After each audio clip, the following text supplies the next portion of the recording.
یکی از دوستام گوشیش زنگ خورد، روش نوشته بود نپنتی.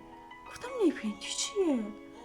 چیز جالبی گفت نپنتی یه دارو بوده توی یونان باستان که از این دارو برای فراموشی درد و غم استفاده می شده و به افرادی گفته میشه که باعث فراموشی درد و غمتن.